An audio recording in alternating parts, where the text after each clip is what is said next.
ನಮಸ್ಕಾರ ಸರ್. ಒಂದು ಪ್ರಾಪರ್ಟಿ ಚೆನ್ನಾಗಿದೆ, ಹೊಸ್ದಾಗಿ ಬಂದಿದೆ. 2 ಎಕರೆ ಪೇಪರ್, 2 ಎಕರೆ ಖರಾಬು.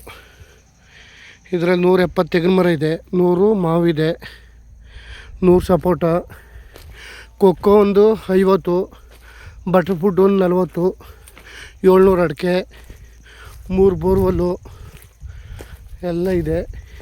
ಬೆಂಗಳೂರಿಂದ ಒಂದು 90 ಕಿಲೋಮೀಟ್ರ್ ಆಗುತ್ತೆ, ಮೈಸೂರಿಂದ 50 ಆಗುತ್ತೆ.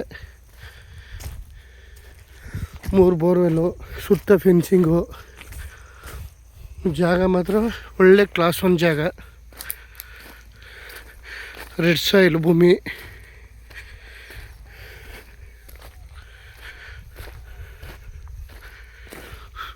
ಎಲ್ಲ ಈಗ ಇನ್ನೊಂದು ವರ್ಷ ಫಲ ಶುರು ಆಗುತ್ತೆ. ಒಳ್ಳೆ ಬಾಕ್ಸ್ ಸ್ಟೆಪ್ಪಲ್ಲಿದೆ ಜಾಗ ಮಾತ್ರ. ನೋಡಿ ಹೆಂಗಿದೆ ತೋಟ.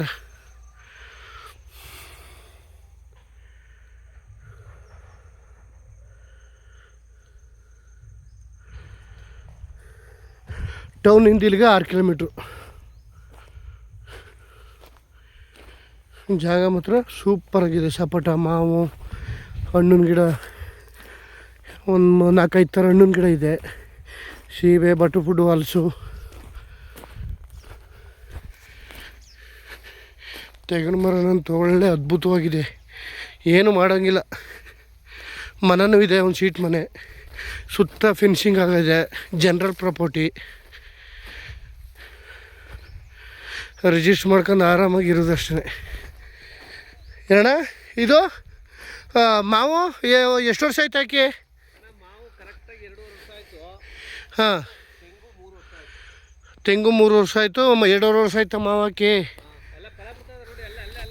ಹೌದು, ಇಲ್ಲ ಚೆನ್ನಾಗಿ ಹಾಕಿದ್ದೀರಿ. ಒಟ್ಟಿನಲ್ಲಿ ವ್ಯವಸಾಯ ಸೂಪರಾಗಿ ಮಾಡಿದ್ದೀರಿ ಬಿಡಿ.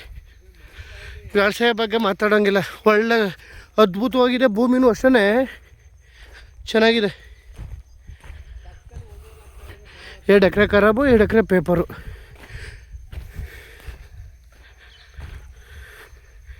ಖರಾಬ್ಗೆ ಗಿಡಗಳು ಹಾಕಿರ್ತು ಸ್ವಲ್ಪ ಅಮೌಂಟ್ ಕೊಡಬೇಕು, ಇನ್ನು ಮಿಕ್ಕೋದಿಲ್ಲ. ಇದರಲ್ಲಿ ಪೇಪರ್ ಏನಾದರೂ ಫುಲ್ ದುಡ್ಡು ಕೊಡಲೇಬೇಕು.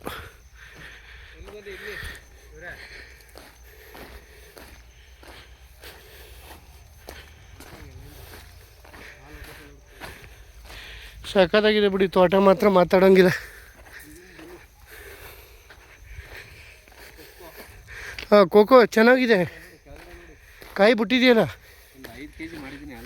ಹೌದಾ? ಚಾಕ್ಲೇಟ್ ಗಿಡ ಎಲ್ಲ ಫಲ ಶುರು ಆಗ್ತದಲ್ಲ.